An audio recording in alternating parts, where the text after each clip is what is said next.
I want to follow up on John Dering's research. His work indicates there was secret technology being developed in Nazi-occupied Central Europe, which might account for some of the UFO sightings. These are the Sudeten Mountains on the Polish-Czech border. During World War II, this beautiful valley was home to some of the finest scientific minds of the Third Reich.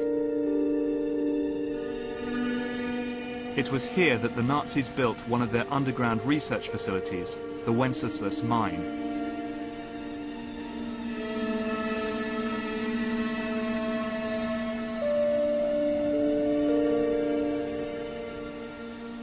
I'm meeting Polish military historian Igor Witkowski, who will guide me round the mine, a vast underground complex hidden away from Allied bombs, which Nazi slave labor carved out of the Sudeten Mountains. Example of a surface infrastructure being kind of a reflection of the underground facility, which was... It was here, in the desperate last months of the war, that German scientists worked around the clock to produce Kriegensscheiden, the war-winning technology that might produce a stunning knockout blow, even as the Nazis were being pushed back towards Germany.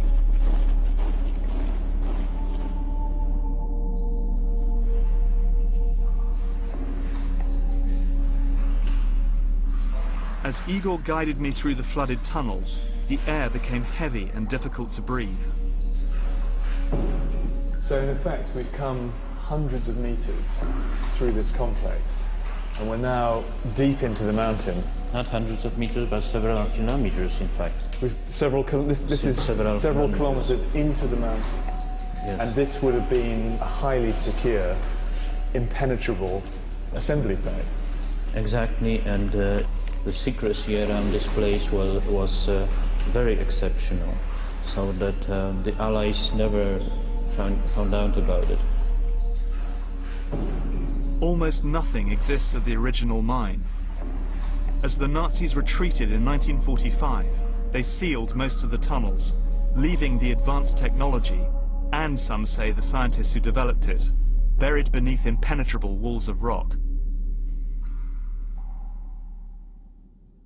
But the Allies did capture one man who knew all about this place, and he wasn't a token find.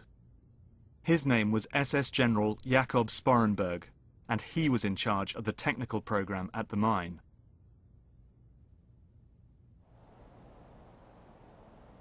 What he revealed astonished his interrogators. Indeed, I find it astonishing 60 years later. He spoke of a secret experiment attempting nothing less than to conquer gravity. He described a bell-shaped device that needed enormous amounts of electrical power. It was made of a hard, heavy metal and filled with a mercury-like substance that was violet in color and glowed when under test.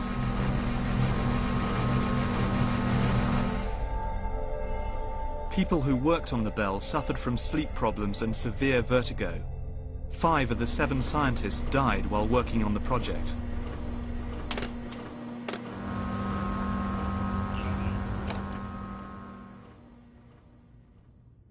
In a memo to Hitler, the scientists wrote, "It is in our opinion that the scientific results ascertained from our experiments with the bell are truly decisive for the war."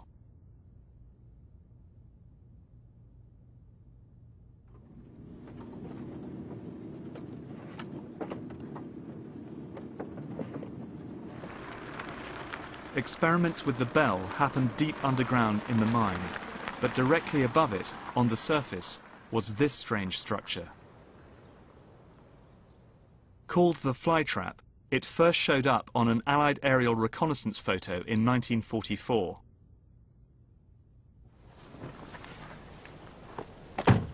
Igor Witkowski believes that the flytrap was a test rig for advanced propulsion technology. In other words, flying saucers. There is an extremely strong and thick steel reinforcement of the pillars, which means that it was to withstand some great forces working on it. How did it work?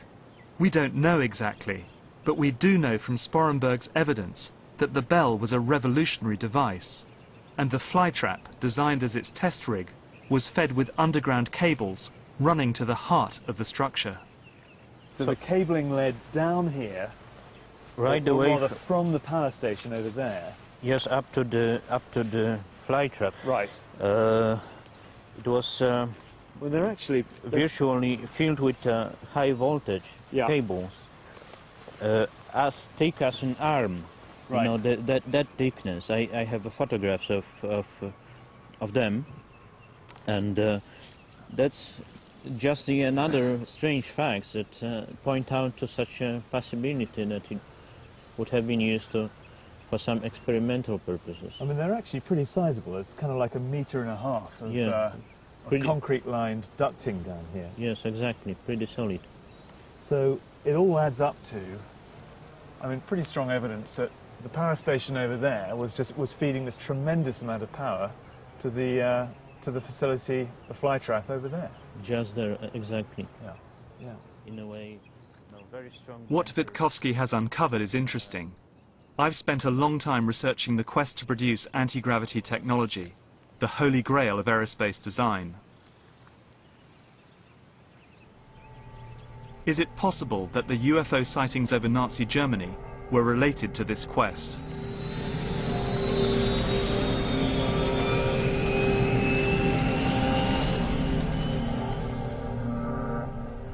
There is a sense here that the Germans were engaged in very highly classified work, and that possibly they were engaged in anti-gravity type programs. What I do know is that many of these bizarre projects like the Bell did not remain in German hands. At the end of the war, they were plundered secretly by the American High Command and taken to the States.